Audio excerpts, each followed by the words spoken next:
All right, and you are now listening to The Late Show, coming to you live from the IPL Radio studios here in Rockingham, WA. We are back for another Tuesday night, as usual, just talking a bit of crap and playing some of our best tracks. But tonight we have a couple of guests coming in to talk about some things they're doing in the entertainment industry. We have Ron Arthurs with us, talking about some short films that he's made, some pantomimes. He's actually got quite a bit of a resume to go through, but we'll be pulling out some of the features and the highlights to discuss.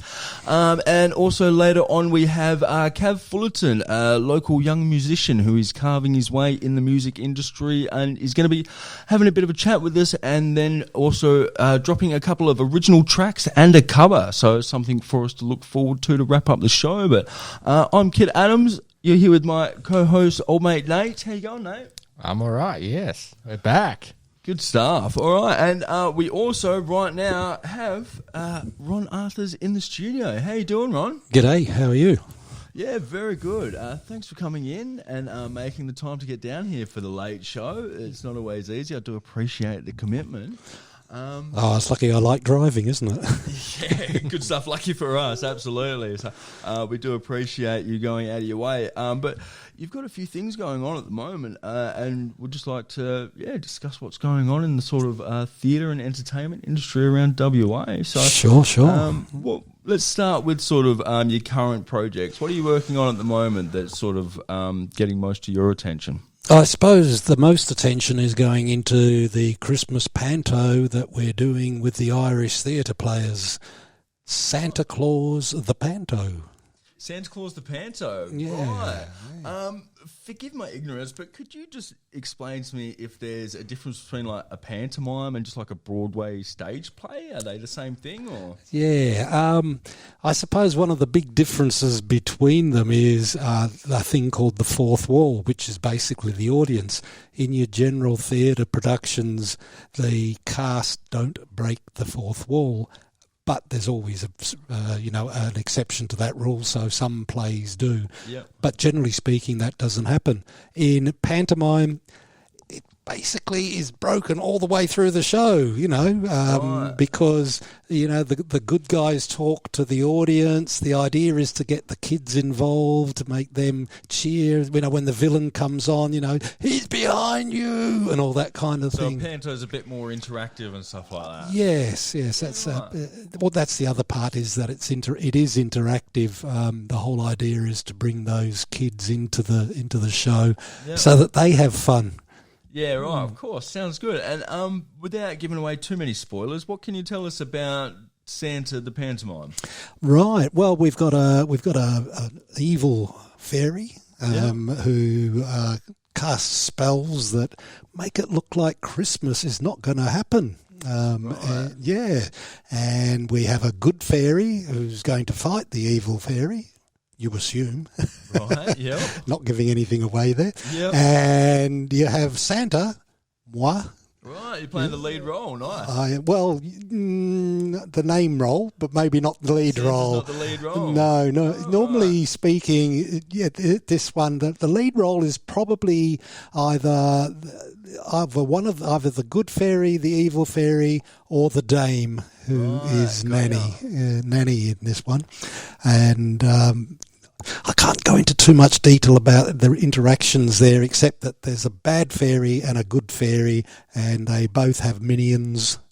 And then Santa has his Santa's workshop with his elves, and we have an elf called Bookshelf and another one called Selfie. We have a snowman who talks, and we have a very clever reindeer. Right. That's right. Sounds like a pretty big production. A lot of people involved in it. There is. There's a big cast. There's kids in it as well, as well as adults, and the kids play all the elves. And cool. Really looking forward to it. That's what you're doing now. You've got a very long sort of career from what I can see. Where did that all start for Ron Arthurs? Where did you first get into sort of acting and theatre and stuff? Sure.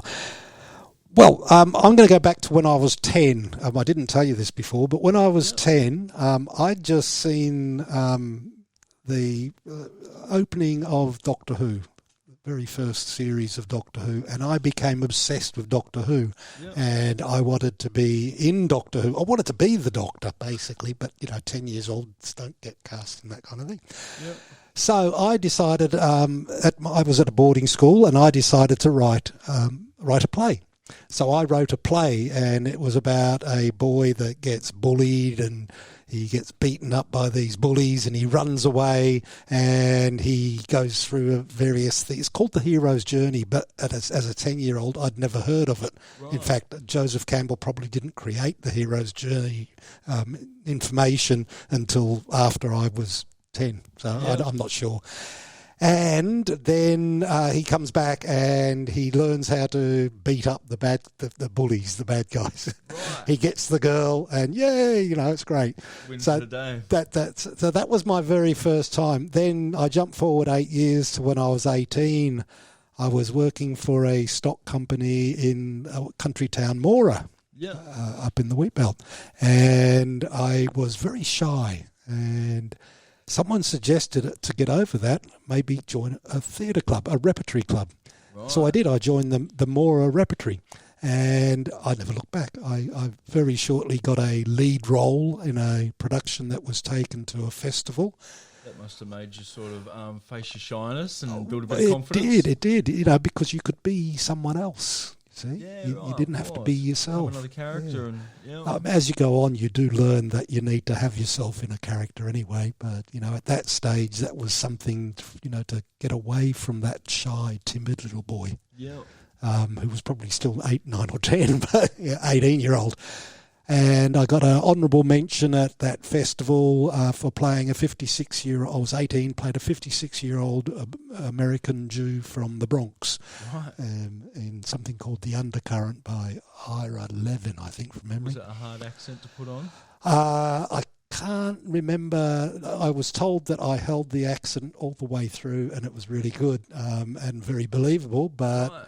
I try to reproduce it now, and I can't remember what it sounds like. That's all right, fair enough. But I do accents. I'm not the world's master at them, but you need to be able to do accents if you want to have any kind of a success in acting in film. And is there sort of much build up to a role that you want to take seriously? How much sort of time do you like to sort of get into a character for a good film? For a film. Well, you get the script. I mean, you probably know a bit about it from the audition process. So you're learning then. You can do research on what you're looking at doing and find out more about the character. You get cast. You get a copy of the script. And when you work through the script, straight away, you're into learning your lines. Yeah. I do at times struggle with lines, so I've got to spend more time on learning lines than other people, younger people, I might say, do. Is there much leeway when it comes to improv if you're not nailing your lines, or do you get directors that are very strict and they want it sort of to the T? It's something that you should have. You should have your lines down pat. You should have them perfect. It's just a thing in film. That said, yes, there are directors that will say, oh, well, good enough is close enough kind of thing. That's all right, yeah. Sometimes... Sorry. I was going to say, is there any character, because you said that acting sort of takes you away from being yourself for a while, you get to play another character. Is there any character that you've played that has particularly stuck out to you and, like you said, had an element of yourself in it? Yeah, probably a few. In theatre world, I did Cat in a Hot Tin Roof with Sterling Theatre. Oh, it's on there. To tell you what year it was. I think it was about 2015 or something like that. That's all right, we'll take your word for it now. Yeah, and I played Big Daddy, and I loved the role. The director was a good friend of mine now, Jane Sherwood, and she worked me like a slave. Yeah, right. And I thoroughly enjoyed it. We got great reviews from audiences. We had, I know that we had audience members saying this is as good as any professional production. Community theatre. Right. We try to be as professional in our productions as possible. To the craft and that's right. People have paid their dollar to come in and sit in the audience. They want to see. They don't want to see something that doesn't work. So Big Daddy was an amazing character. In film, There's been a few. We're currently making a film called Project Ija, which is by Samuel Benjamin Chan. He's actually written it. He's directing it. I think he's doing a lot of the other production side as well. Production stuff. And this is a sci-fi set in the future, unnamed future. It's got bits of things like Blade Runner, kind of feel to it. We have a character played by Andre Rodriguez, who is a tough. He's been enhanced. Yep. And his eyes glow and he fights like crazy. Yep. And I played the kind of villain of the piece, but you don't know that to start with. I've probably given away something that probably shouldn't have been given away. That's right. A little bit of an exclusive there, a little bit inside info, but nice. Do you feel more comfortable playing a villain or a bad guy? A villain or a good guy, sorry. Yeah, interesting enough, I do enjoy playing villains. On my list, you'll see Red Hood the Fallen, which I did a few years ago. I've got an asterisk next to it. Oh, look at that. 2.6 million views on YouTube since it's released about 7 years ago. So that's some pretty nice numbers. It is, yeah. Check it out, people. It's what's a brilliant that one film. about, Red Hood the Fallen? Okay, it's in the Batman world. It's a fan film. Yeah. And I don't know if you've or if the listener has ever heard of Red Hood, but he's a well-known character DC in that universe. Yeah. Right. And our Red Hood, he has the mask, and he's a fighter and everything like that. And so it's basically about him and my character, Carmine Falcone, he's a mafia boss, the Don kind of thing, and he basically steals from me. There's not much I can do because he just pop kills my two bodyguards and could easily kill me, but doesn't. Yep. Another very good actor, Brody Massini, is also in that, and the Red Hood was played by a guy called Simon Arblaster, who's doing very well for himself, especially over in Canada at the moment, making a feature film. He had his own TV series in New Zealand. He's a Kiwi. We forgive him for that. No, good stuff. So people could just search that on YouTube and stuff. And was that made here in WA? It was, yeah. Right. All of these films that I've been doing have been made here in WA. Right. Is it hard sort of maintaining full-time work in the acting industry in WA? Yeah, and it's hard to get paid. I mean, there are feature films being made here now, TV series. The 12 has just finished production, I believe, with Sam Neill. At the ABC studios. They're filming out in York on something called Runt. Who else was over here? Someone else just came that they're making another film down south. Oh, Nicolas Cage. Nicolas Cage, that's right. Nick Cage. That Barbie, Margot Robbie was apparently just at Cottesloe Beach the other day. So, we're definitely... I can't pronounce the name properly. Interesting you bring up Margot Robbie. You see the film there I've got ticked as well called Batgirl Returns. Yeah. Our own West Australian version of Margot Robbie plays the title piece of that, Batgirl. Right. And this is the one where you played Alfred Pennyworth. That's correct. And what do you mean by our West Australian version of Margot Robbie? She's got the physicality of Margot Robbie. She's got the looks. Yep. She's savvy. She makes films. She's really top. She's out there. Chloe, cutting the path in the industry. Yeah. Do you think that the two of them would work well together? They have. Yeah, right. Yes, I do. I'm going to cut off what I was going to say because I just realised I may be giving away something that I'm not allowed to. And I think they would work well together. Respect. You've obviously got, from what we can see, a lot of experience in the industry. What advice would you give to somebody that's sort of just starting out?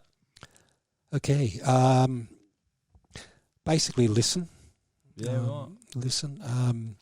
Do your training. Yeah. Get into the training. Go to WAPA. Go to anywhere that you can get training. WAPA's really good here in Perth. Then there's NIDA, the National Institute of Dramatic Arts over east. There are other drama places you can go to. There's schools here in WA with well-known people that actually run those schools.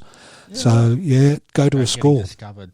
Is that right? About getting yourself upping your talent and getting discovered by like-minded people and people who already are in the industry. See, the big thing about that's going on is nowadays we can get into Hollywood movies because we can produce what's called a self-tape. Basically, a self-tape is something you can shoot in your own house, in your own study or whatever, and you can get it looked at.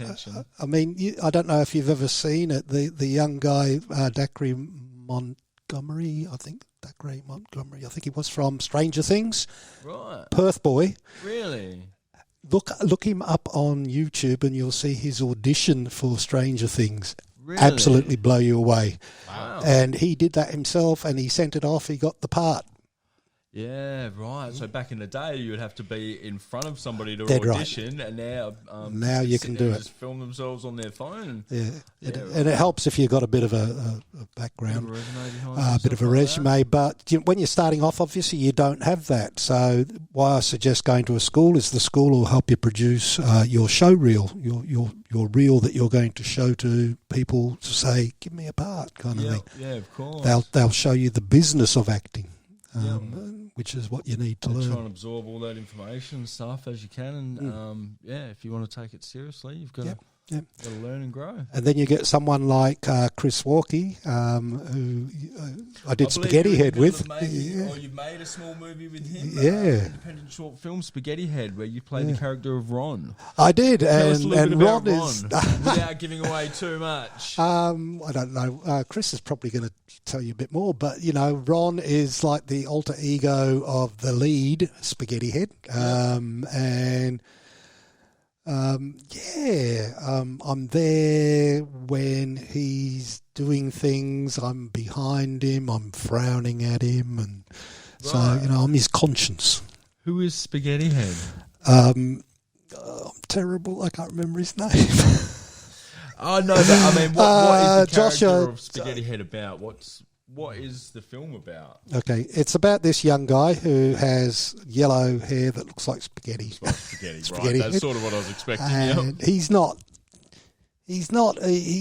a bit weird, or very weird. And so basically he's going to the shops and he's buying rubbish, and it's not good for him. And he's meeting people, he's interacting with them. There's a homeless man. He interacts with the homeless man. He kind of interacts with me when I tell him to close the door of his car because I want to park there, and then I park right next to him. Right. So I don't want to give too much away. No, that's all right. Because it's Chris's. Chris's. A little bit for people to find out. Leave them a little bit of intrigue. The reason I mentioned Chris is he's kind of grabbed it by the hands and he said, "Okay, I'm going to do it myself," because that's how you do it in Perth. And I'm a bit behind the 8 ball on this. I need to ramp up. Oh, that was a good film too, the 8 ball. Right. Let's go back to that one. Yeah. And so Chris has grabbed it by the hands, by the collars, and said, "This is my film." He's filmed it on a mobile phone, and he's going to put it into a competition, a festival that's for mobile phone made films. Wow. So that'll There's be great. Competitions now specifically for mobile phone made films. It's part of it. It's a festival, but the rest of it is obviously real, on real cameras. But there's a part of it that there are a few of these around where you can do it. I'll have to find out a bit more about that one. Yeah, anybody can do it. Yeah, anybody with a phone. I was wondering what the. I mean, you can get an 8K. You can make an 8K film on your phone. Yeah, really. How you could edit it? I know there's another question, but I'm wondering, do you have to edit it on your phone, and does it have to be completely shot only on phone, or can you? It has to be shot on the phone completely. Take with no editing. I made one of them once. No, you're allowed more than one take. I know what you're doing. You've also got a couple of other short films. What's this PTSD Nana? Right. We did this. There was a Sydney Underground horror film fest, I think it was. And in these kind of competitions, you're given like a phrase and an object, and you've got to build a I think it's 7-minute film around that. Yeah. And it was a whisk. The object this year was a whisk, and the phrase was, and I said it, and I can't remember what it was, but anyway, it doesn't matter. So They'll what have we to see the film to find out. That's right, yeah. And so I play the getaway driver, and I've just delivered a couple of thugs. One's played by Sean Slewer, and who else is in it? There's a couple other named actors in there that. Yeah. Forgive me for not being able to remember names at the moment, but right. I'm sure you'll hear from them after. Yeah, they'll probably ban me on Facebook or something. No, Sorry, guys, surely not. but Hasbulla, he's the guy that created it. So basically, Nanny is like Super Nanny. She's a ninja. So these guys come in with guns, and they're going to rob her and take the money. And she's cooking. She's cooking cookies, you see. Yeah. And she's a little old lady with glasses on, but she's not a little old lady. The actual actress that plays her is 20-something. Right. 30 so something. Makeup and stuff involved, not a lot. Does she look really bad for her age? Sorry, I should really good for her age. So anyway, these guys try to steal. Well, they go upstairs to steal the money, and they leave one guy downstairs, played by Jim Kilday, who's another friend of mine, and he's trying to steal one of the cookies, and she slaps his hand away, and then she finishes cooking, and they have a fight, and she kills him. Bang, done. And the guys upstairs, Sean and his name will come. They're upstairs, and they hear this noise. So Sean, from somewhere, and I have no idea, pulls out a samurai sword and goes downstairs to challenge Nan. But Nan has got these whisks done up as nunchucks, nunchuck whisks. So he's trying to fight her with this great big sword, and she somehow gets the sword off him and slices him down the middle. Great bit of special effects. Yeah, right. So you see him fall apart like that. That's locally made. Wow, that's cool. It's good to know that we've got that sort of special effects industry here in WA. It. So the next thing, the guy that's left upstairs suddenly gets this, Arnold Schwarzenegger type of gun, and he's standing at the stairs, firing down the stairs with this big gun, and Nanny's standing there with her nunchucks, flicking the bullets away, deflecting, and there's piles of bullets coming down. Again, special effects being used there. Yeah. And so she, so the next thing you see me sitting in the car, and I'm saying, the key line. I wish I could remember the key line. I don't like what's happening here, or something odd something unusual is happening, something like that. Anyway. Yep. And suddenly, the other guy's body comes out of the upstairs window and lands on the bonnet. What? And I look up, and there's Nanny, and she's looking really bad. So I start to drive away. You go thump over the body, thump.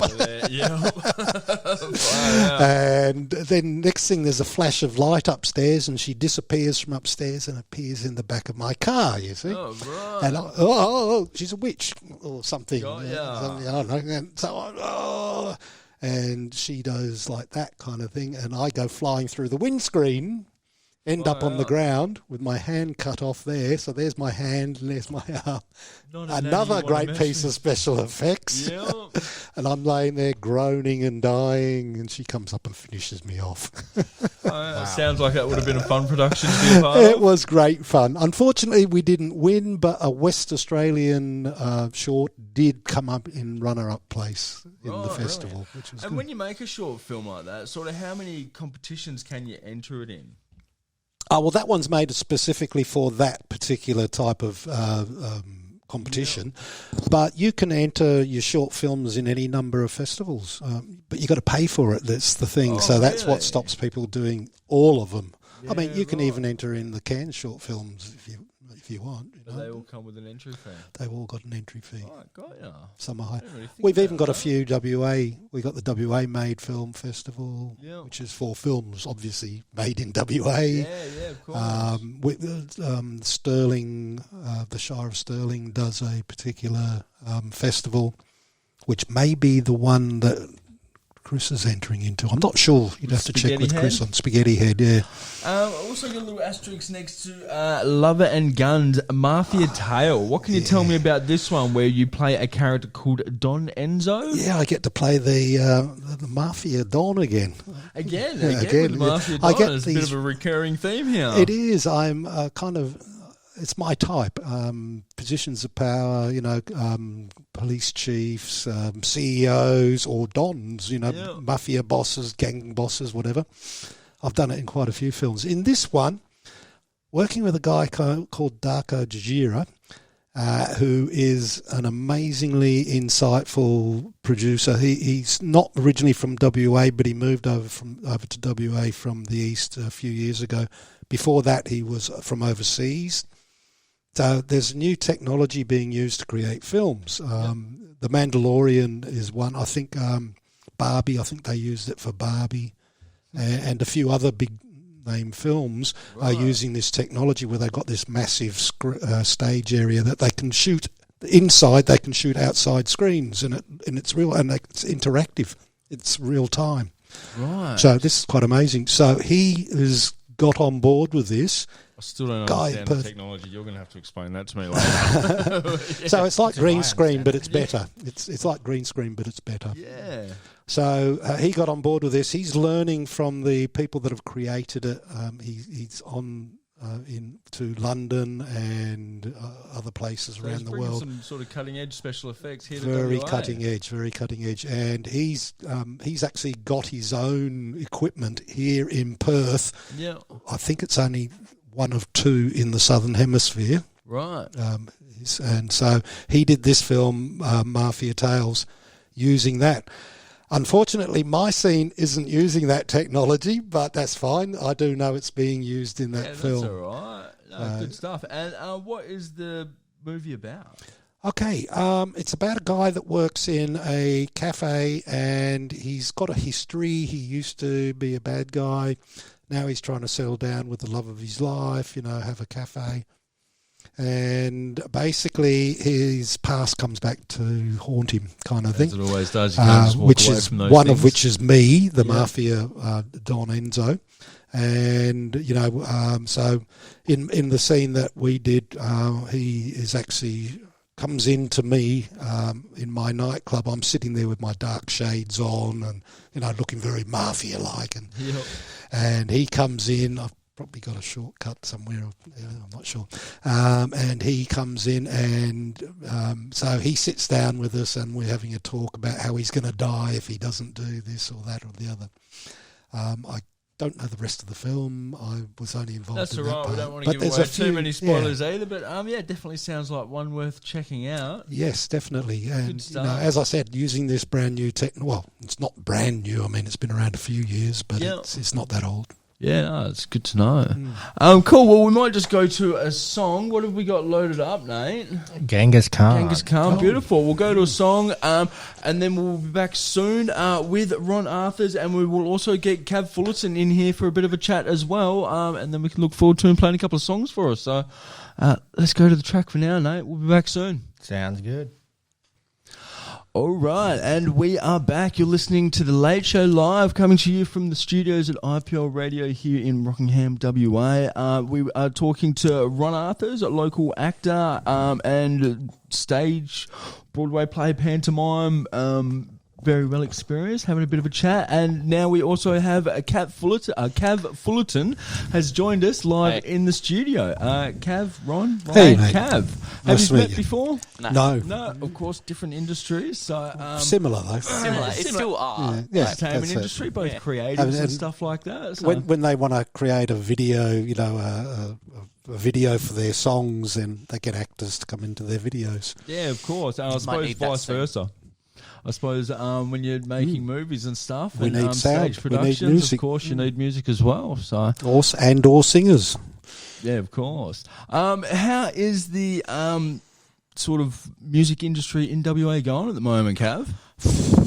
For someone like yourself, I should sort of set the premise that you are just breaking into the industry and carving your path. You're about 18 months of the way in at the moment, I believe. So how are you sort of tracking at the moment? Okay. Okay. So yeah, all right. So I'm 16, from Rockingham. Yeah. I don't really know how I'd say I'm breaking in as such, and how I would explain how the WA music industry is going. Are you finding it I'd hard say- to sort of get exposure? And I think it's like hard, really, for any up and coming artists, really. yeah, But you just gotta. I think the biggest thing in today's music industry is TikTok and Instagram Reels and all that. And yeah. Do you need to learn to sort of use those tools? yeah, and I suck at it. Yeah. Especially, I sort of avoid it as much as yeah. possible as well. especially TikTok. Like, there's this dude that's going on tour around Australia right now. And he's at Freo Social in like a couple of weeks. I forgot his name. I think it's like Petey or something. Yeah. And apparently it all just started from TikTok. And I'm just like, is that how? Like, yeah, like this so is many how, artists these days I just know. drop a little bit on TikTok, it I know. goes Yep. viral, and then all of a And this sudden is that like- just launches the career. That's And it's the next platform for film as well. yeah, right. Well, yeah, we were just talking about that before. How kids audition just by making a video these days and stuff. And, Yeah. And there's like, there's this thing on TikTok called For You page, right? It's just like random people that, like you don't follow, but like recommended to you. yeah, It's just people doing covers and stuff. And obviously, they get the covers. People are like, oh, their voice is amazing. And then you get all these follows, right? And then they obviously and then they release the original music and boom, they've got all these streams, right? yeah. And I'm like, ugh. Like, I'm a musician, right? We're supposed to apparently, I know, I'm a musician. You're meant to go through the struggling and, like, musician stage. I You're know. not just meant to be able to make a short TikTok and off you go. And I suck at making TikToks and Instagram stories because sometimes, right? Like, I'm a musician. We're supposed to have like really big egos and think we're like really pretty or something. But I still go through those days where I'm just like, That's a bit of a fallacy, I think, because Yeah, people are people.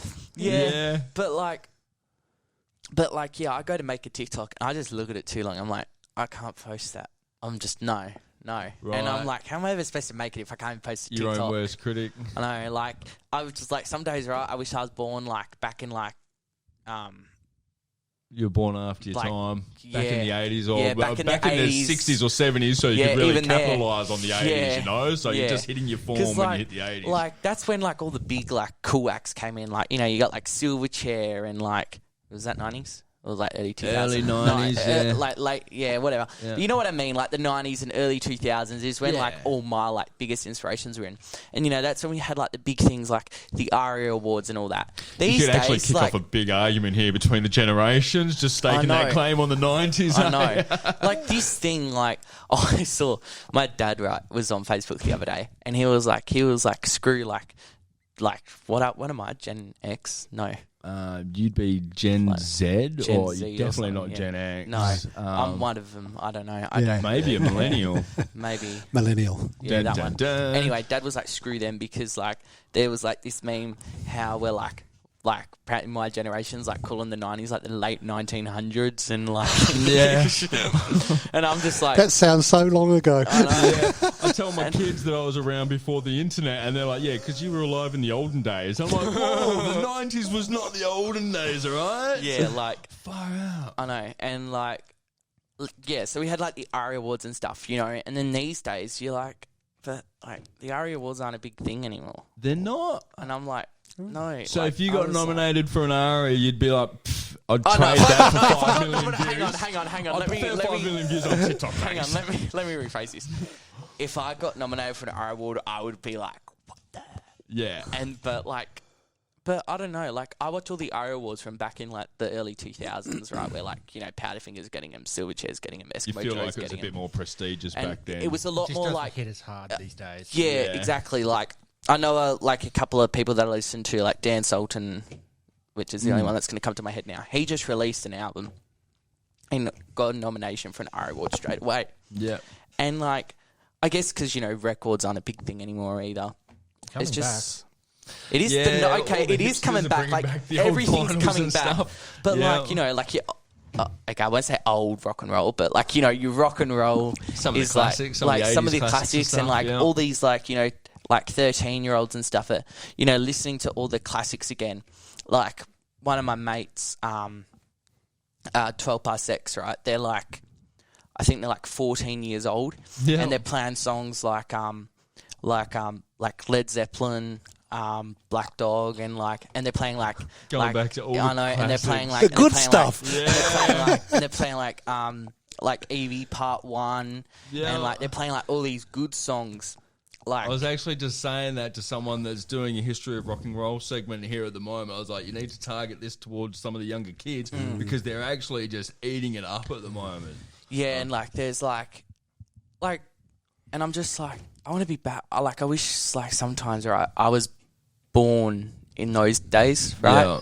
Yeah. You know why? Because all the music they're making now is trash. Yeah, I'm just gonna put that out there. Okay, I wouldn't say. I joke. I said that about the 80s. Wow. It's always, but everybody always says back in my day it was better and stuff, you know. But I mean, there is still some good artists out there making good tracks and stuff at the moment. Yeah, I supported this artist, Siobhan Cochin, back in March. She's actually going on tour with Goo Goo Dolls and Matchbox 20 next year. Right. So doing big arena shows, and she is takes massive inspiration from Hole and Courtney Love and all that. Right. And she's bringing out this EP and releasing a couple more singles soon, I'm pretty sure. And it's all just sounds like Courtney Love and Hole, and her whole look is I wouldn't say her whole look, but she just looks like that Courtney Love style. Yeah.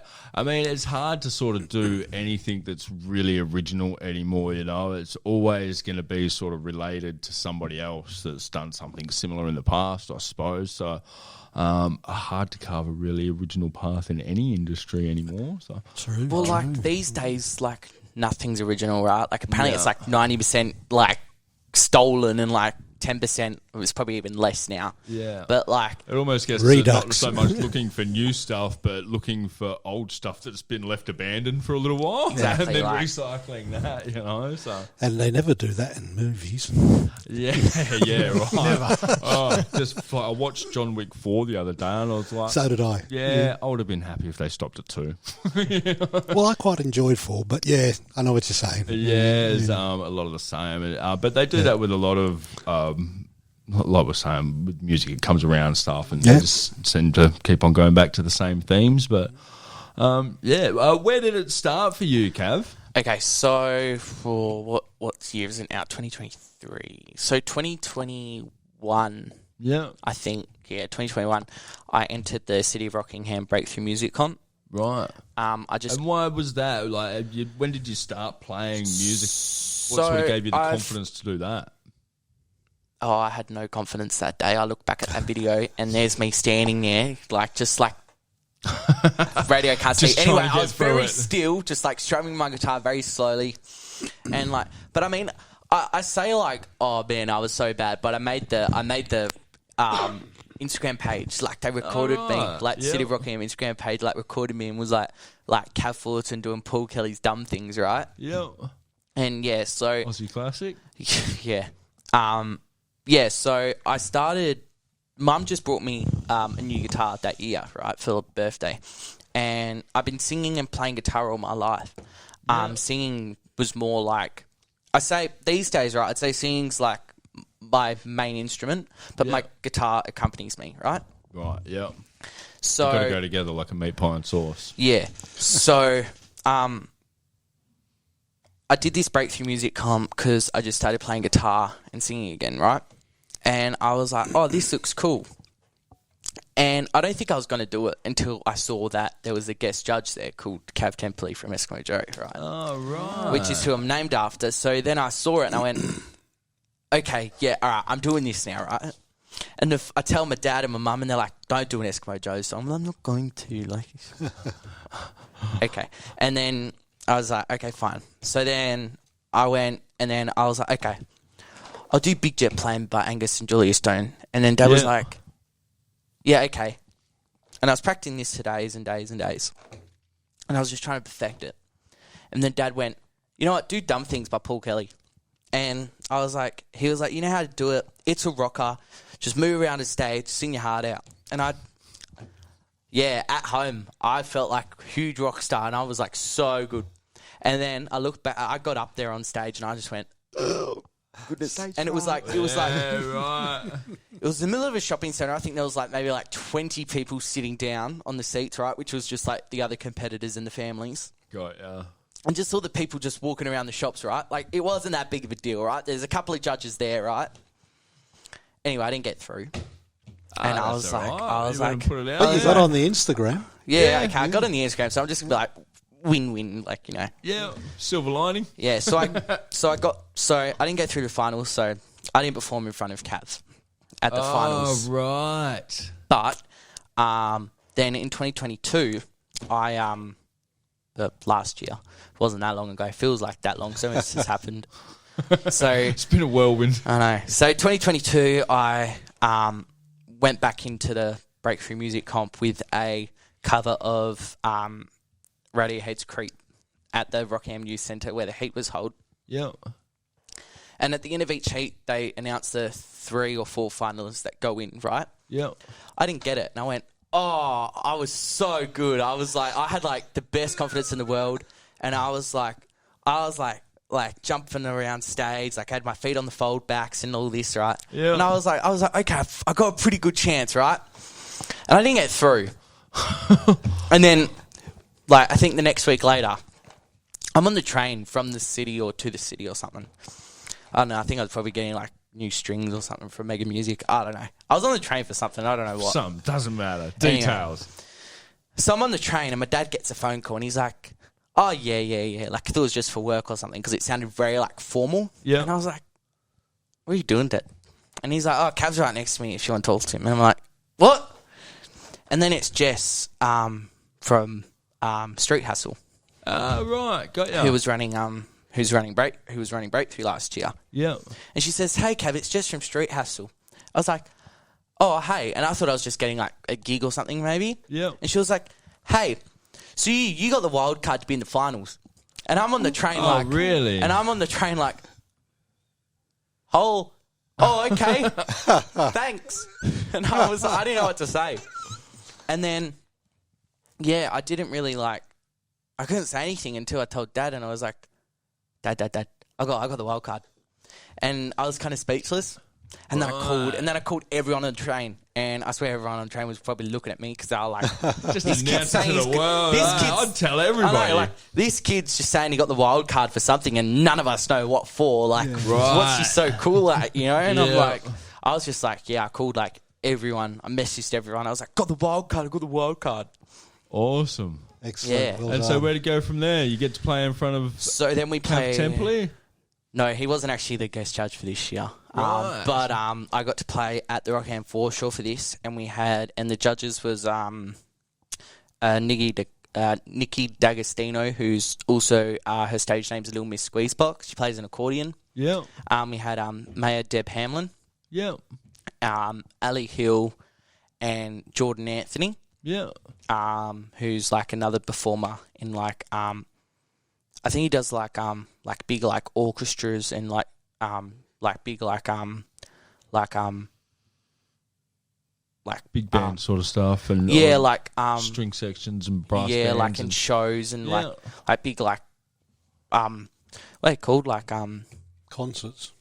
Yeah. Like he does like concerts, but he has like operas, is it, or something? Or like something, I don't know, something like that. Musical theatre or something. Music, that's the one. I'm looking for musical theatre. Excellent, we got there. We got there in the end. Anyway, see, it's 9 o'clock. I'm supposed to be in bed. It was past your bedtime. Like it. No. It's the late show. It's a side effect of being on the late show. Like, it's weird. Like, I'd be up until like 12, 1 o'clock writing music, right? Like, playing music. And I come onto a radio show, I'm like, tired now. Yeah, right. You got to get used to it. Anyway, so yeah, we performed. So I performed a song that was originally called "Bullied" there. Yeah. At the Foreshore. And I was like, yeah, that was so good. Like, I was jumping around the stage. I was kicking. I was like spinning around in circles. And I was like, yeah, come on, I've got this. Didn't get it. I was like, okay. What are you gonna do to get this thing? I'm like, what am I? Like. And I was just like, oh, it's okay. Anyway, fast forward. Hang on, no, I think it was that month, actually. It was the same month because it was November. I went to beer fest up in Freo, where Kav Templey was performing, and I went there and I had a chat with him for like, I don't know, like 20 minutes after the show. Yeah. Basically, as soon as he finished, everyone had to leave, right? But his wife Beth, me and her like follow each other on Instagram and stuff, and because me and Kav met at a songwriting workshop the year before, we already knew each other and stuff. So when I saw her there, I was like, oh hey, can I talk to Kav? So while everyone else is, you know, left, I'm like just sitting like side of stage with Kav, and we're having a conversation and stuff, right? Because he just released a new album that month as well. So he was like planning to go on tour soon, right? And he didn't even tell me, right, that he was like about to release like the tickets and stuff for the album. So the next day I wake up, right, and he's posted on his like Instagram and everything that he's going on tour and tickets are on sale. Yeah. I check tickets and I'm like, oh, it's 18 plus. So I message Beth, Kav's wife, and I'm like, hey, I'll probably pull up the message right now. And like, I look at my messages because I've messaged her a few times for like a few different things, right? Yeah. And like, it was probably said like the same thing 4 times over in different phrases, right? Right. And anyway, so it was something along the lines of, hey, is the show 18 plus? Can I bring a parent? Like, yeah, so like, can I bring a parent or is it like strictly 18 plus? Yeah. And I get a message back like 9 hours later, right? And I'm like, I'm keep looking at this message all day, like, come on, check it. open it, check it. It'll come. Anyway, then my phone died, right, while I was at a gig, right? So I completely forgot about it, right? Because I was like at this gig. I come back home, right? Charge my phone in, message like comes in, right? Yeah. And then I go and I read it. And it says, hey, yeah, Kav's asked if you'd like to open up his show for the tour. What? And I went, Mum was still in the garage, right? That's more than just going to one show. That's like all the shows. So Mum was in the garage, and I'm on my phone, and I'm like, Mum, and she's like, what's wrong? And I'm like, I couldn't talk. I was like, what the and I give her my phone, and she reads it, and she goes, and she looks back at me, she's like, nah, I can't, like, you know, like, no. And then, like, I called everyone again. Like, So how long was the tour? I only did one show. Oh, yeah. Which we did at Duke of George in Fremantle. Yeah. But he, like, went, I think it went for, like, a month. Like, he went over east and everything as well. Yeah, right. And I did, so, yeah, I opened the show, and then the main support act was a really cool, like, alt rock pop singer-songwriter called Angie Coleman. Yeah. So we got to, like, support him. And it was probably like a dream come true, right? Yeah. And then, so that was in February. And then in April, Kav then put on another Instagram post saying, hey, like, he didn't have gigs or something, I don't know. But he did a post saying, like, hey, my studio's open. Yeah. Let's make a record, like, to everyone. So Really? yeah, and it was close to my 16th birthday, right, that Yeah. month. So Dad messages or emails, like, Kav's, like email. Yeah. And is like, oh, hey, it's Kav's dad. And Can we get him in there to do some workshop? and we got an email back and was like, yeah, let's do it. So that's when I recorded Bullied, which is the one that I did at the foreshore. Right. And it turned into a song called High School to School Not War. Right. And it was a very like, at first it was a very like basic, like 2-minute 50 punk rock song, 3 chords, right? Yeah. By the end of the whole recording process, it was like 3 minutes 30 something. So it like added a whole like 40 seconds, yeah. Yeah. And see, I'm a musician. All I need to know is how to count to 4. So I don't think about just other a 4 math. count. Yeah, you know. Anyway, so yeah, it turned into something that I never thought it could be. Like it had like. And how's it going now? Is it sort of gaining a bit of traction? Yeah, well, I've put it up on Triple J Unearthed. Yeah. So like people listening and you guys have a listen, give it a review. Yeah, It helps so me. we can go to Yeah, check it so out go to there. it's on my Instagram and my Facebook. If you go into my link tree, there's my Triple J Unearthed page. Yeah, If you give a review, I think it's how it works. Like the algorithm like becomes more like basically like the Triple J Unearthed staff see it. yeah. And then if More like views and stuff. yeah, get, more the more views they and push more it and stuff reviews, like that. And then like you know It's alright. you can enter all these comps to play like different festivals like around Australia and stuff. yeah, Like you got like Laneway Fest and all these different festivals. And so yeah, that's really cool. Like Triple J Unearthed is one of the biggest things for like upcoming artists as well. yeah. Because like, which is good for me because like TikTok and stuff I suck at. So if there's stuff like Triple J Unearthed and like community radio stations like IPL that do like help up and coming artists and like that really works as well. Yeah. I'm also High School Tours is also on rotation on Coast FM. Right, got ya. Yeah, so Yeah. I've got like a few different like Gaining a bit big of traction like and stuff. yeah. And have you got any events coming up? We might let you get ready to go play High School Tools for us soon as one of the couple of songs that you're going to play. Yep. But where's the best place for people to keep up with any upcoming gigs and stuff you might have? Instagram at Kav Fullerton Music and Facebook just at Kav Fullerton as a Facebook page. Yeah. I'm playing actually this weekend at the Rockingham Beach Cup on the main stage Oh, at excellent. 2:30 p.m. Yeah. on race day, and yeah. So that's Excellent. That's my Good most. stuff. I'll That's be down my, there for the races, so I'll probably be there to check that Awesome. out. I was there last year when you played. Yeah. I heard It's you play always Bully. Yeah. Yeah. I played it really fast. That was when it was like I just wrote it and it was really fast. And Yeah, you introduced it as a brand new song. I remember that. Yeah, I played it really fast that day. Like I think instead of it being 250, it was like 150. Right. Like literally, instead of playing like Just up the tempo a bit. Instead of playing like I just remember something went wrong with the stage guys and the sound. So you end up playing the original because you were planning on doing a cover or something. That's what I remember. Yeah, I don't know. I've been to so many shows where things go wrong, but it's rock and roll. You just got to go with it. No, that's awesome, mate. Oh, we might let you go and set up and get ready to play songs for us. And yeah, we're just going to wrap up here with Ron, and then we will cut to you very soon. Awesome. Beautiful. Good stuff. Thanks for Good being stuff. with us. Well This done, is mate. Kav Fullerton. You can catch him down at the Rockingham Beach Cup this weekend, and of course follow him on his Instagram, Kav Fullerton Music, to keep up to date with all his upcoming gigs. But of course, Ron, you've also got a few gigs upcoming and some short films that people can get out there and see. So, Santa Claus the Pantomime. When is that showing? Well, it starts the 7th of December. Yeah. It's at the Irish Theatre in the Irish Club in Subiaco. Yeah. And you can get bookings at trybooking.com and the code there, /CMREV for tickets. Beautiful.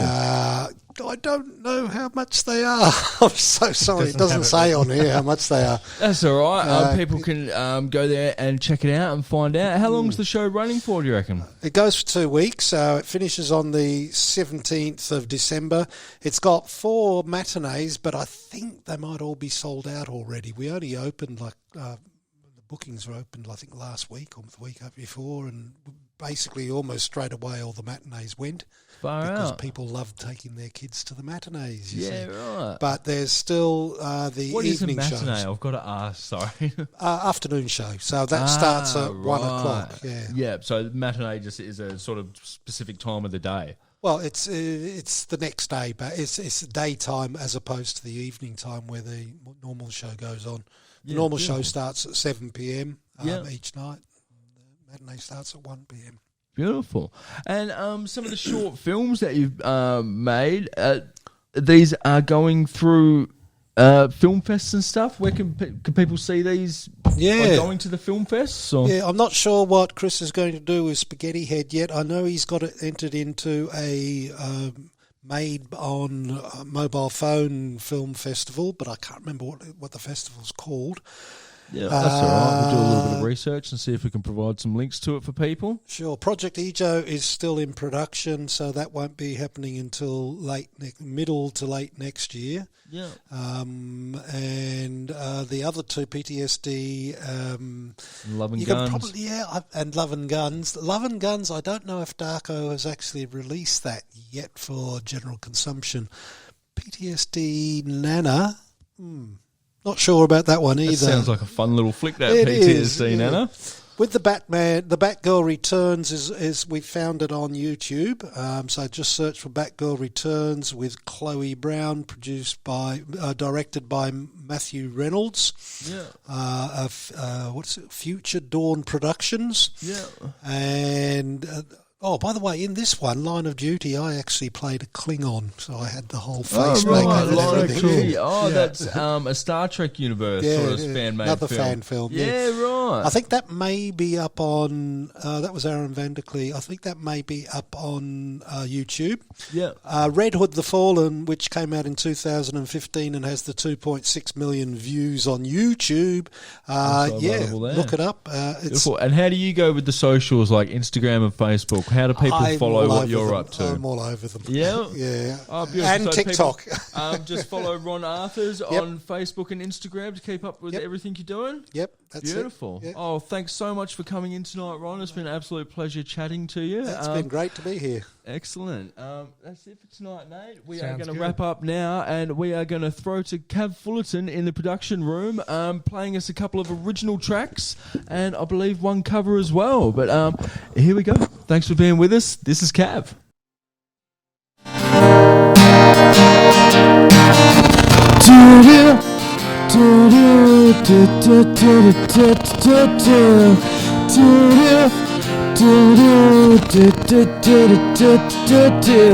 It's just you and your dickhead mates.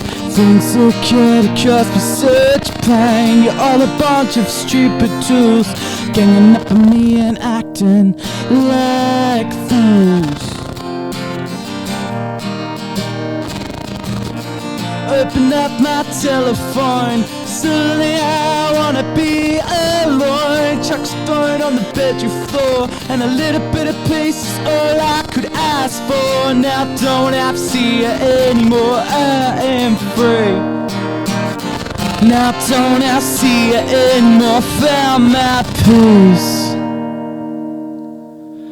'Cause this is school, not a war. So why you picking on me for? 'Cause this is school now. So why you picking on me for?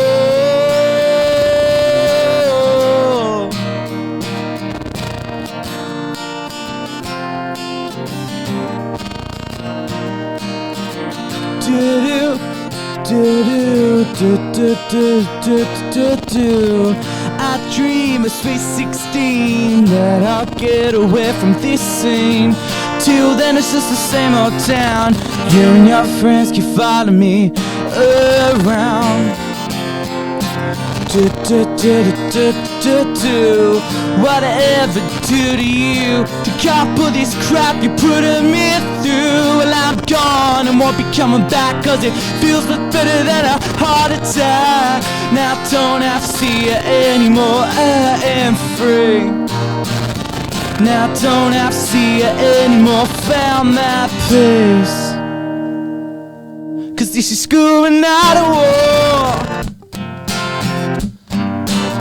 So why you picking on me for?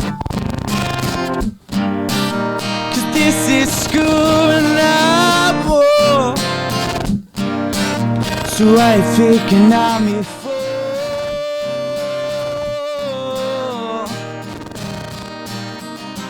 Shout my name and the world so loud. My chest tightens and I hit the ground. Shout my name and the world so loud. Shh. 'Cause this is school, not a war. So why are you picking on me for? 'Cause this is school life war. So why you picking on me for? Do do do do do do do do do do do do do do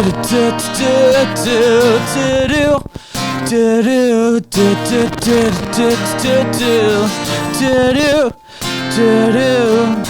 Just you and your dickhead mates.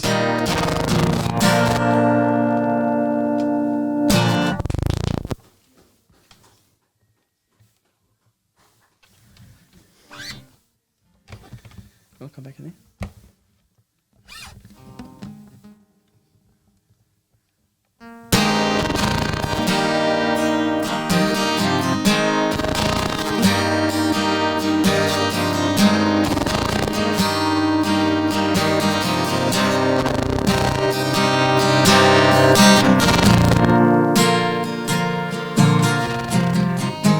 He's sitting there crying from all of her lying, and there's no point in trying because he can't. No, he can't get her back. And he drove away that day, and nothing left to say. He left her memories in the dust, and driving west into the sunset, and driving home all alone, and driving west into the sunset. He's going back to a place called home.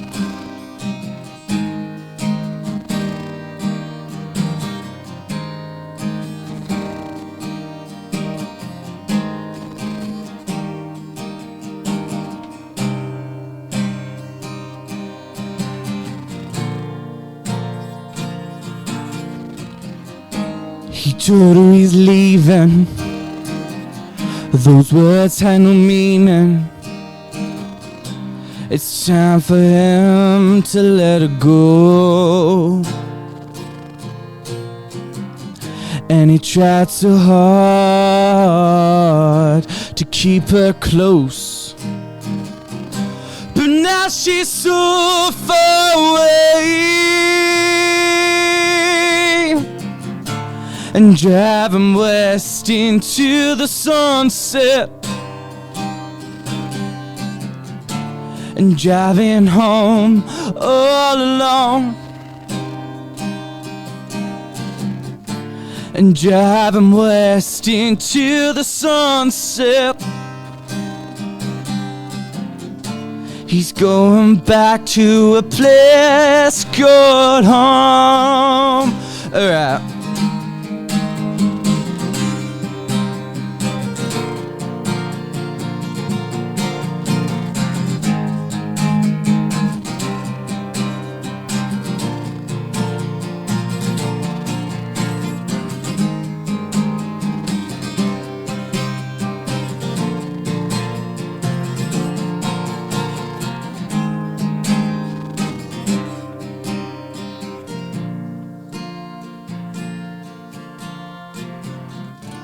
And driving west into the sunset, and driving home all alone, and driving west into the sunset. He's going back to a place called home.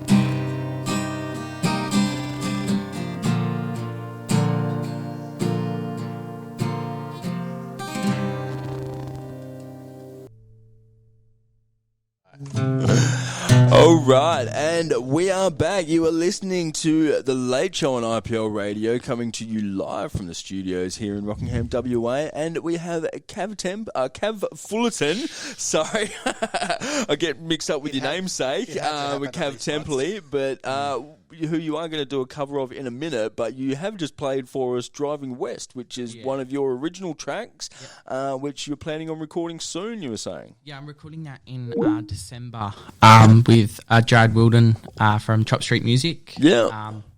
So they're based in Mandurah and they work out in the John Butler studio in Pinjarra.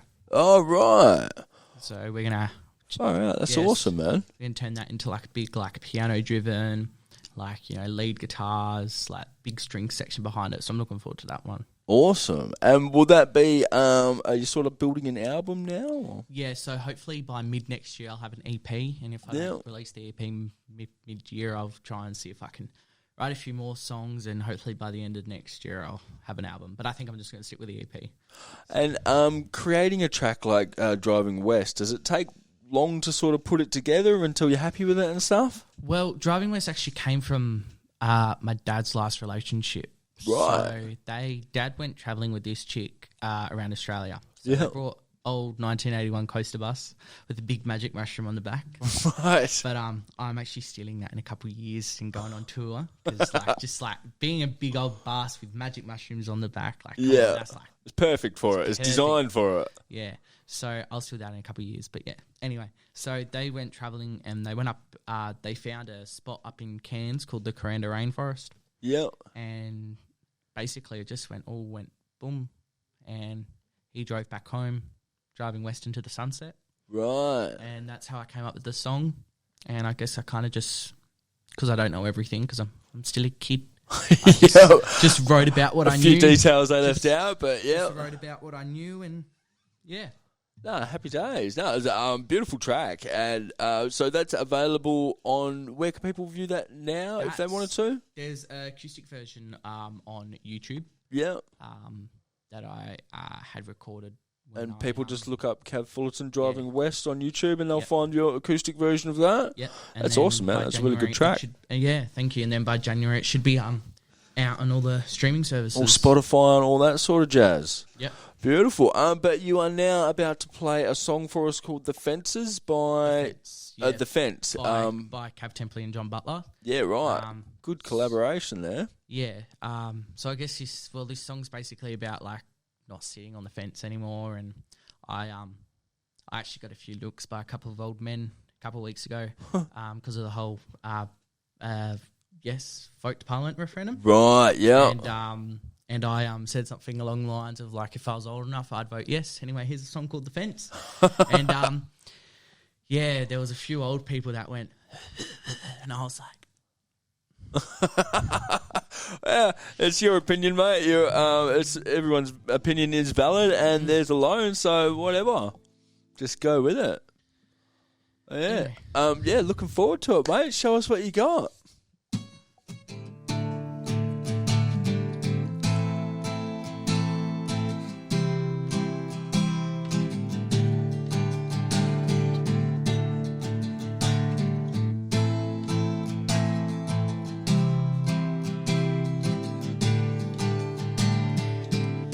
So sick of all the flag wavers, self-appointed gurus and internet saviors. I know the world is not flat. I don't need your opinion to figure out that many things that I don't understand, but I can't afford to keep my head in the sand no more. Well, every day the surface gets hot, and I don't wanna be another frog in the pot. Well, it's a fine line, but it's moving all the time. Oh, I try to keep up, in a peak hour world. It's not making any sense, and there ain't no room to sit on the fence no more.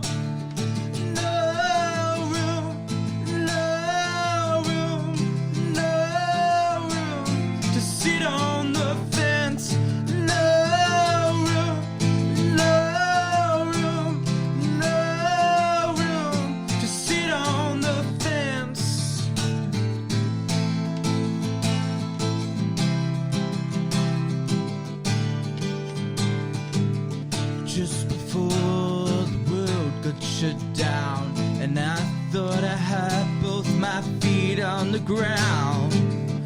Witnessed it all going south, so I watched every word that came out of my mouth.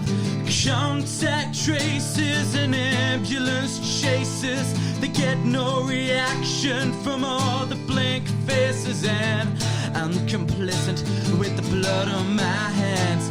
That sinking feeling is just the quicksand. Well, it's a fine line, but it's moving all the time. Oh, I try to keep up, I try to keep up. In a peak hour world, it's not making any sense, and there ain't no room to sit on the fence no more. No room, no room, no room to sit on the fence. No room, no room, no room to sit on the fence. Hey.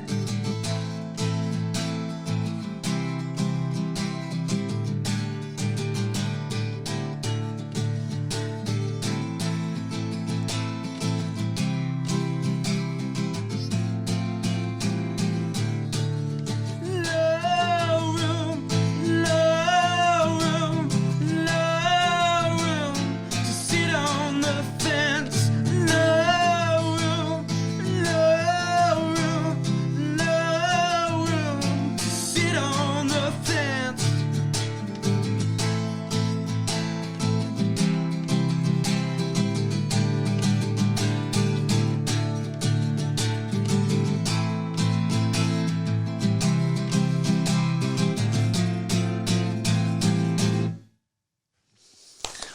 Woo! Good show, ladies and gentlemen. Kav Fullerton burning up the house here at IPL Radio, killing it, mate. The Fence by John Butler and Kav Templey. Mate, nailed it. Nice track. Beautiful way to wrap up the show. Thanks heaps for coming in. Look forward to seeing your career just doing great things and following everything you do. Of course, anybody listening or watching this later can follow Kav's career through Instagram and all the socials. Yeah, Instagram at Kav Fullerton Music. Facebook, I got a page just under Kav Fullerton. Or if you like want to do it like really cool way and find everything all at once, just go to my link tree at Kav Fullerton Music. Linktree, yeah, I've got to find out more about this Linktree situation. It's really mate. good. Like you can make it like really cool. Like mine's got like this like animated like background, which is like black and red stripes, and I've got like this typewriter font. Yeah. Like you just like put like, and then like I've got like I'm just gonna do like a big like mansplaining spiel, right? So I'm just gonna like, and then like you can like put like the Instagram logo and your Facebook logo and your YouTube logo. Yeah. And like you turn that into like a link button, and you just click that, and it sends to like your links and stuff. Oh, right. And I've got, so like, it just becomes one place that people can get everything you're doing. Yeah. I put all my gig ticket links and event links there. Of course, excellent. And then at the top of my link tree, there's like a YouTube video. Yeah. Like, that's like already thumbnailed on there. Right. And it just plays. And it's me doing high school tours with the band on it. Yeah, so cool. I got to perform at Manager Performing Arts Centre last month. So, awesome. Oh, nice, mate. Thanks heaps for coming in. You just heard it. If you want to check out Kav Fullerton, go to his Linktree account and you'll get everything there is to see about Kav Fullerton. So thank you for having me. Beautiful, mate. It's been an absolute pleasure. You tore the place up. Happy to come back in when Driving West is released next year. So. Yeah, definitely. That's lock that in. Lock that in. Anyway, Nate, let's maybe go to a few words from our sponsors and we'll let Kav out of here and, yeah, we'll close up the show. Sounds good.